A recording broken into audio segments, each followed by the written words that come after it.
welcome back. Today we're going to be moving cattle from one paddock through a short section of woods down a true track onto our next paddock, as well as trying out a new, or in addition to our current fly control method.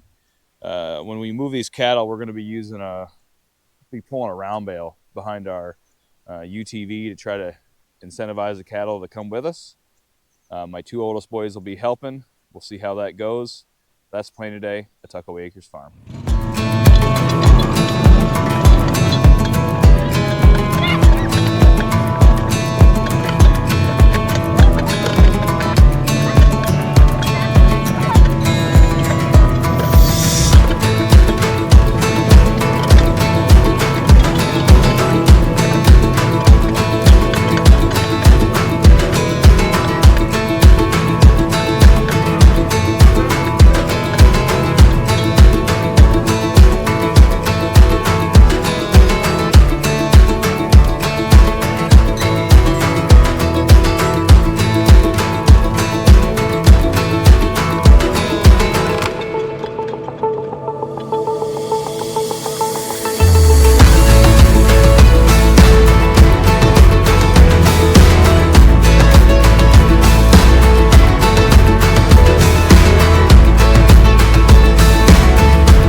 So I'm going to take a minute and explain what went wrong with this cattle move, and at the same time give an explanation of some of the things we've done that make this go a little bit smoother, why our fencing is set up the way it is.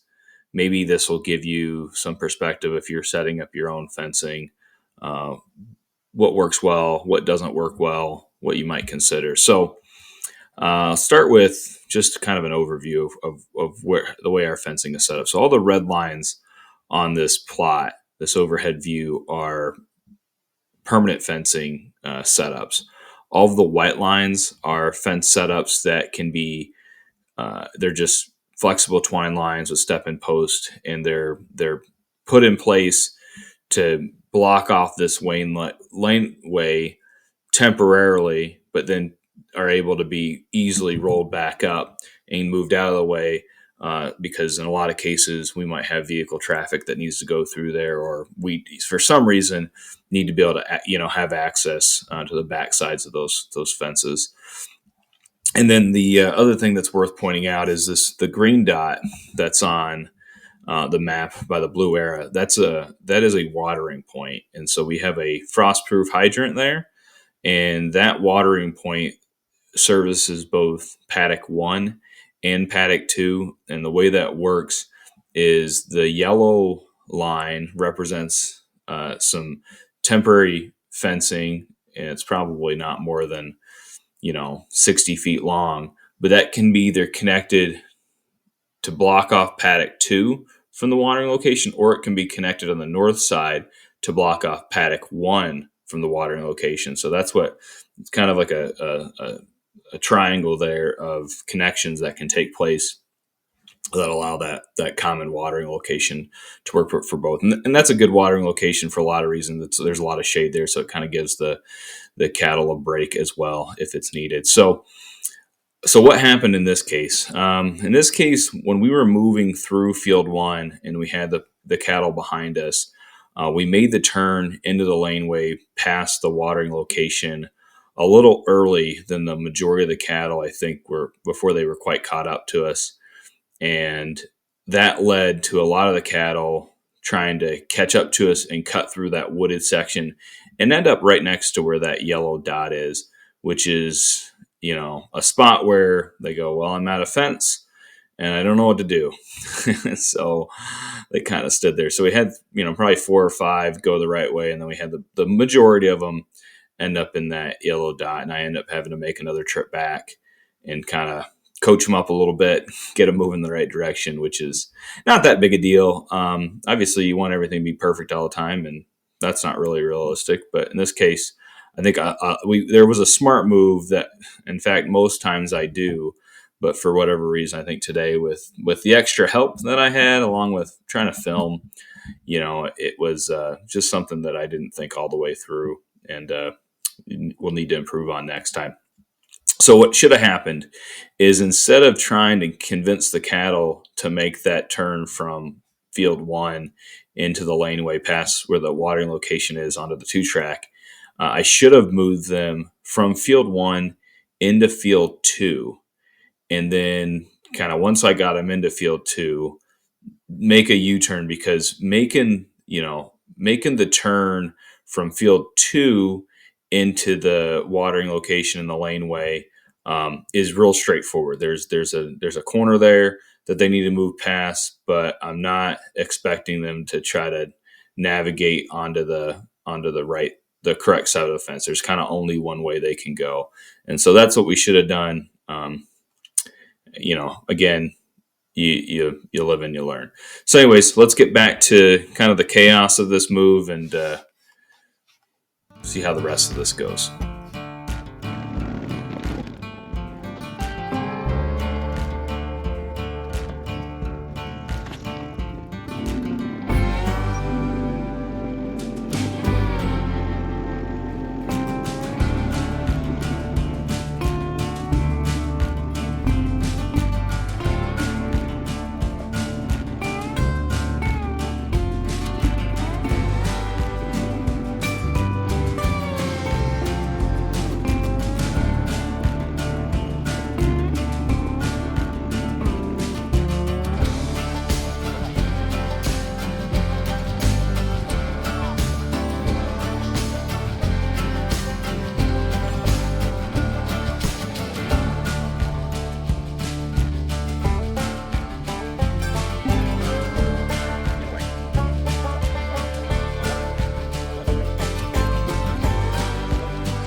So this is our one end of our tent fence setup.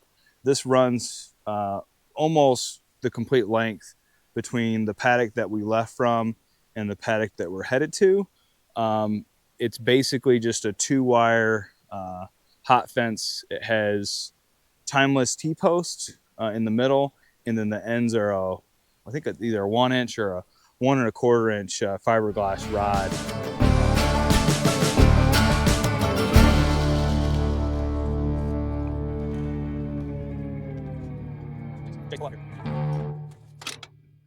So it's the next morning after our moving cattle last night. I'll be honest, I didn't go as well as I was hoping, and that was all my fault. So the paddock that they moved out of,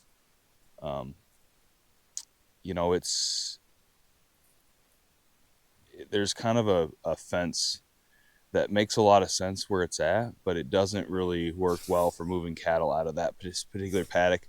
Most of the time what I do is move them into the paddock that's just south of there, and then they have a more easy flow into kind of the laneway that they need to move into, and they don't end up running into a fence that's in a corner and they can't get out of. So, half of them moved and then the other half moved. But, they all got here. We kind of moved them in, kind of call it 3 groups. We had, I think, 4 or 5 come through the right way initially, and then I left my 2 oldest boys with the round bale that we were kind of leading them with, and took one of the quads back, and got the majority of the cattle getting in the right direction with that. Ran those back over here, and I think I left one steer that just decided he didn't want to get with the program or figure it out.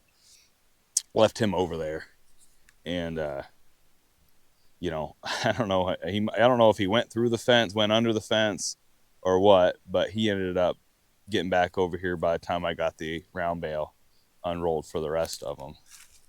But I think they're all happily here. Nobody's bawling at me. They're all checking out what's in the back of my machine here, my side-by-side. I don't know what they were looking on. Nothing really in there for them, but anyways, figure I'd give you one last shot of these happy guys. I think that was one of the comments I got was we want to see more cow images. So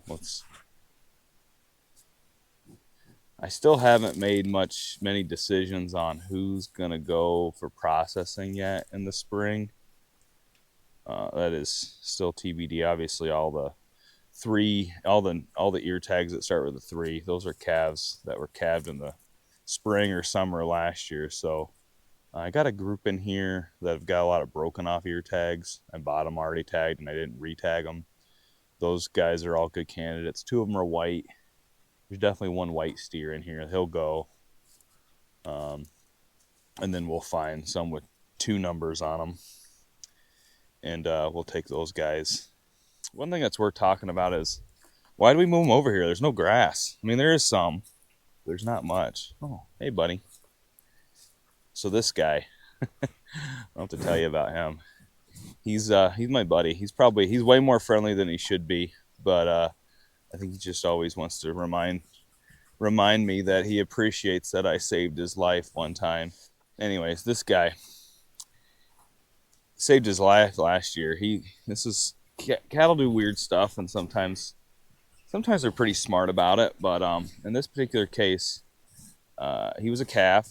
Always had a big gut on him, which I like. I think the ones with the bigger guts tend to do better on as grass-fed animals. But he laid down in a field, and he got laid down in an orientation where his legs were out in front of him, or out, I guess, pointed uphill from where he was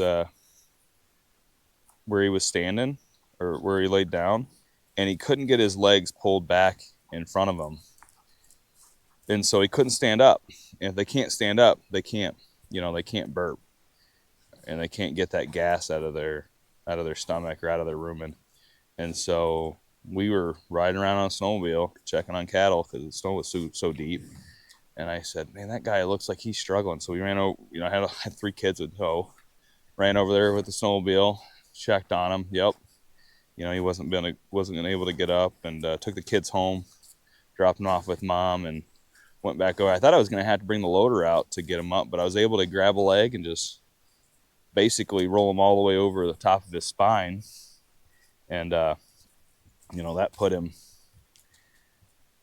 that put him with his legs downhill, and he could get his legs under him again and stood up. And it wasn't the best weather. I do have a little cattle shelter. I don't know if I've showed that to you guys or not. Maybe I'll take a quick clip of that when I take off from these guys. But he was able to get in there and get out of the elements and get dried off, and ended up working out. It's weird, you never want to see an animal go down, and when they do, you want to figure out what you can do to help them. Obviously, with these guys, we don't put any kind of preventative antibiotics or vaccines on them, and we just try to keep them in good conditions. A lot of times that's just good. No, we don't want them in the mud. This is a dry, real sandy field here. Hey, knock it off. That's why.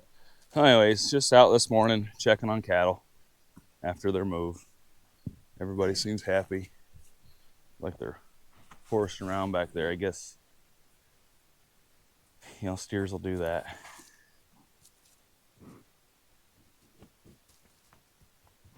Got nothing better to do. Nice sunny late March day. So the bottom end of this field is pretty wet. So I just have a single hot wire running. You can see that. So the reason we moved them over here is, one, I felt like we had put enough hay down on the old pasture that they were in. I felt like it didn't make a lot of sense to keep unrolling hay there. This is pretty sandy pasture they're on now. And so I wanted to get them out here just to build this up. We don't have any kind of like winter barn or winter shed that we put animals in. And so we do have a manure spreader that we do make compost out of. Like when we slaughter on farm, we'll mix that with wood chips, all the all the byproducts from that slaughter process we'll make into compost, and we will end up spreading that with a manure spreader when it warms up a little bit. But as far as cleaning up after animals on a bed pack, we just don't have a facility, and I hate to say it, but I really don't have the time for that either. So the next best thing is just to have them out on pasture all year long, which is what we do, and unroll bales for them, and that's kind of our nutrition program.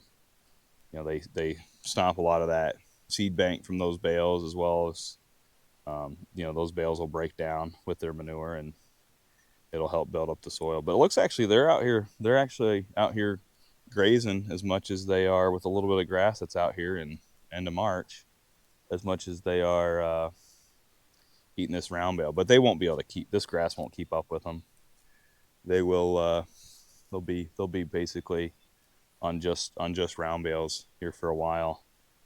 Normally we feed round bales until at least I'd say the earliest we could hope to get off of hay would be early May. But if we're off of hay by mid-May, I'd be real happy with that. And if we feed hay out here, we've probably got them on this whole field is 10 acres. So if I kind of guessing with where I'm standing now, we might have them on 3 of those acres. And this is the drier side, which is where you want your cattle when it's in the spring. You don't want them, rutting up or poking holes in your pasture. So put them on your drier spots. This is also a spot that could use some extra nutrition. So yeah, they're out here basically building us up. We'll keep unrolling round bales for another month and a half, and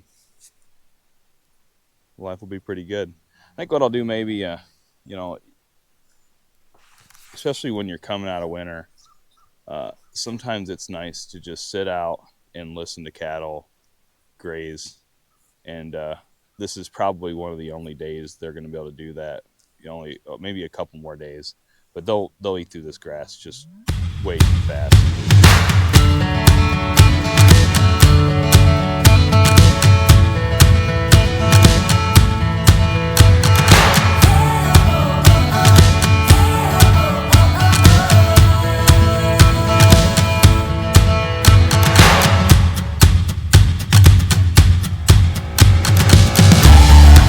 So the reason we're out here is we just moved the cattle off of this paddock where we'd been unrolling bales, I want to say since about January, maybe mid-January. And there's a good bit of hay thatch out here. We just want to get that in the manure packs spread out a little bit. So here we go. All right, so Jason's going to give us a demo of how to hook up this change tooth harrow. He's always excited to operate equipment or get stuff hooked up. So I think this is a good job to let him take over and run the show.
So we're gonna try something new this year.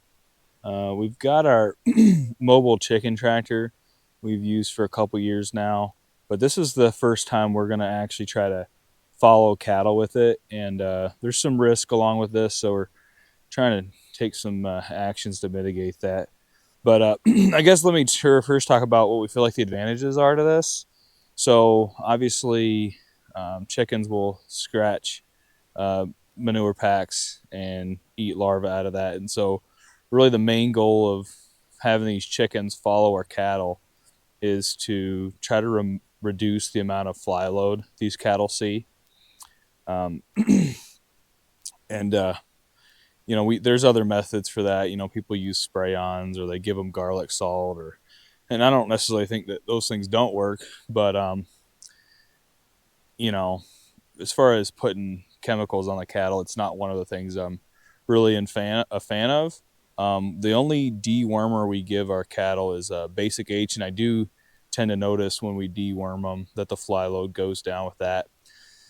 So I think that's a pretty good countermeasure, but it certainly doesn't have a complete effect. And so I think the hope is to have these chickens following cattle help out with that fly load a little bit. Maybe the two preventative actions we're doing together will give us the outcome we're after this year. I don't think it'll be a complete removal of flies like you could have if you had like a walkthrough, spray on setup, but also, we don't have to put the chemicals on them either. So I think that's good.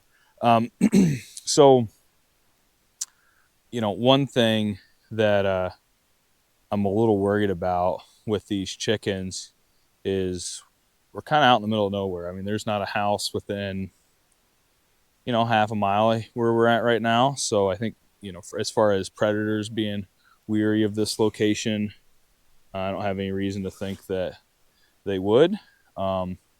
So there's all roosters in here.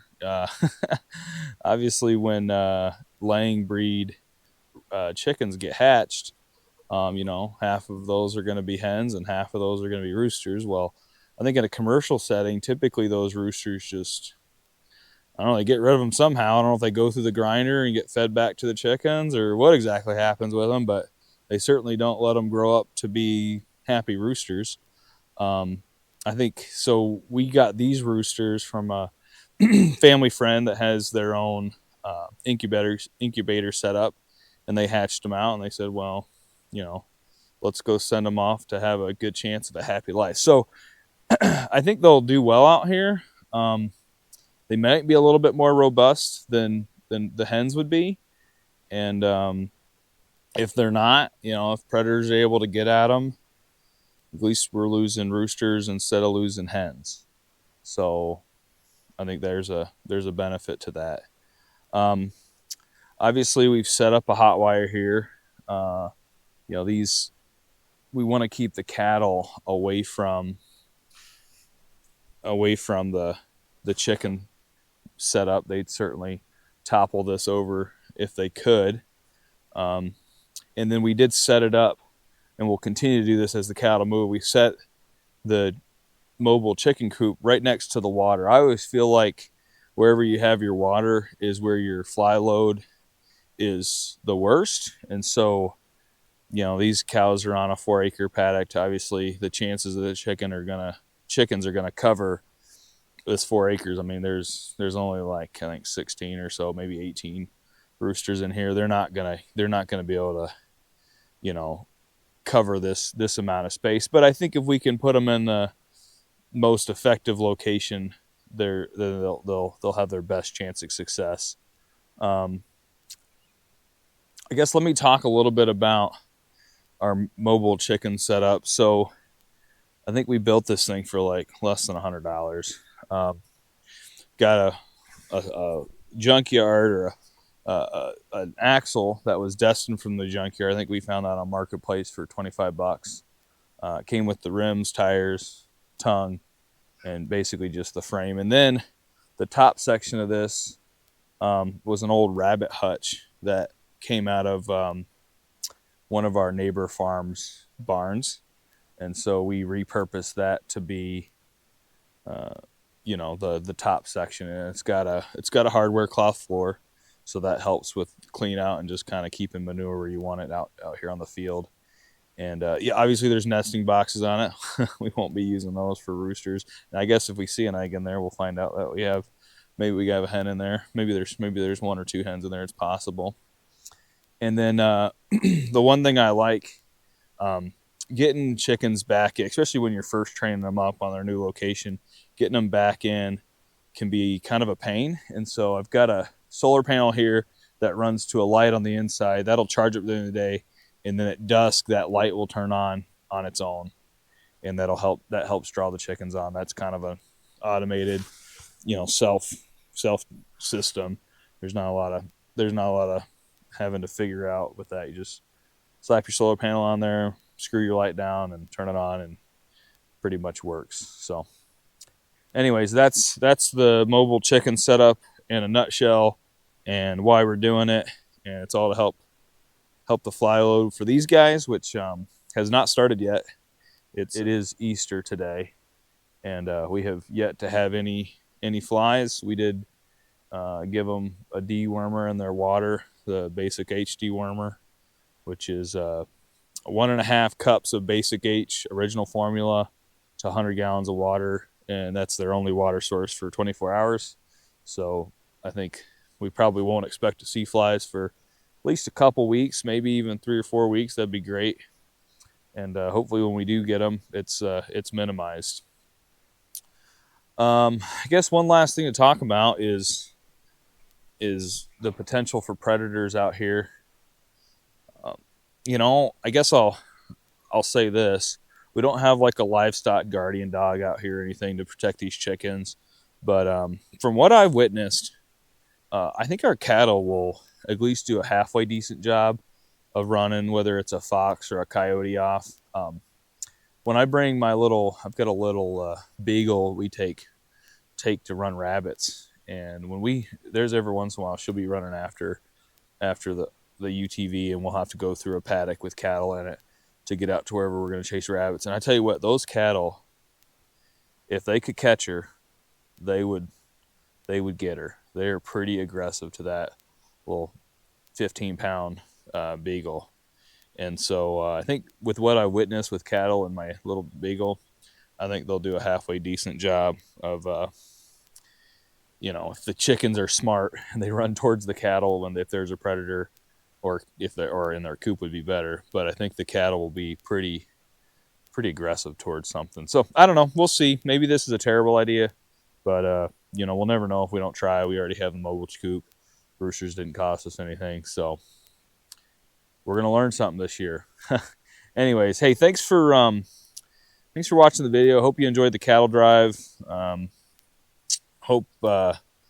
Hope you're enjoying some shots of the animals. I know wintertime on a farm is a lot of time in the shop, and there's certainly been a lot of that in this channel. But as the weather warms up and things are a little nicer out, I will try to do a better job of getting us out,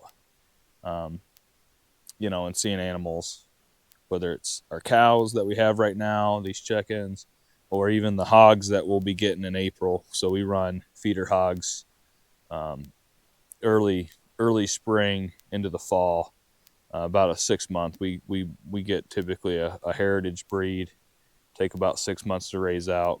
We don't do any farrowing here on the farm, which I think for my sanity is probably a good thing. I'm not sure I'm up for taking care of hogs through the winter. So anyways, I think we'll probably get somewhere between 16 and 20 of those guys here in the next sometimes mid to end of April. And so stay tuned for that. And again, I really appreciate you guys watching these videos. I hope you're enjoying them. I hope they're educational. And if you can do me a favor, you know, hit the thumbs up button. If you're not subscribed, please do subscribe so you can see our additional content as it becomes available. You know, it doesn't cost you anything. Just takes a minute to do. Really helps out our channel. Appreciate it a lot. Have a good one, and I'll see you next time.